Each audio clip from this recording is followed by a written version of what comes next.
EVM के नतीजे पर हुआ शक, अब बैलेट पेपर से फिर से मतदान कराएंगे इस गांव के वोटर।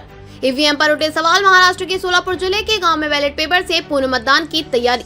महाराष्ट्र विधानसभा चुनावों में महायुति बीजेपी शिवसेना गठबंधन की बपड़ जीत ने भले ही राजनीति के पटल पर नए समीकरण खड़े किए हों, लेकिन चुनावी प्रक्रिया पर सवाल उठाने वालों की संख्या कम नहीं है।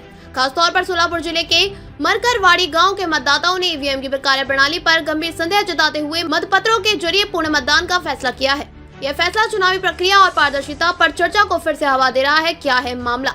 सोलापुर जिले के मरकरवाड़ी गांव के मतदाताओं का आरोप है कि विधानसभा क्षेत्र मालसीरस सीट पर एनसीपी शरद पवार गुट के उम्मीदवार उत्तम राव शिवदास जानकर की जीत में उनकी भूमिका को ईवीएम ने ठीक से नहीं दर्शाया।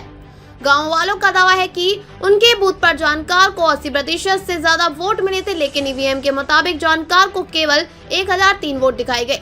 वहीं बीजेपी के उम्मीदवार राम सतपुते को 843 वोट मिले, जबकि गांव वालों का मानना है कि सतपुते को उनके बूथ से 100 या 150 से ज्यादा वोट नहीं मिले होंगे। गांव वालों का कदम, ईवीएम के नतीजों से असंतुष्ट ग्रामीणों ने बैनर लगाकर घोषणा की कि वे 3 दिसंबर को बैलेट पेपर के जरिए पुनः मतदान करेंगे।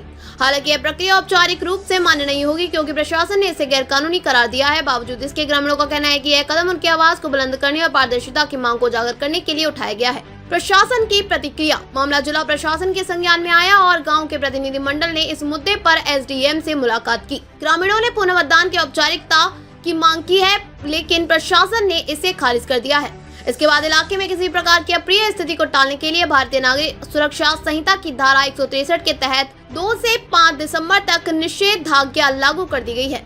मालसीरस विधानसभा सीट का चुनावी गणित, इस सीट पर एनसीपी शरद पवार गुट के उत्तम राव जानकर ने बीजेपी के राम सतपुते को 13,147 वोटों से बड़े अंतर से हराया है।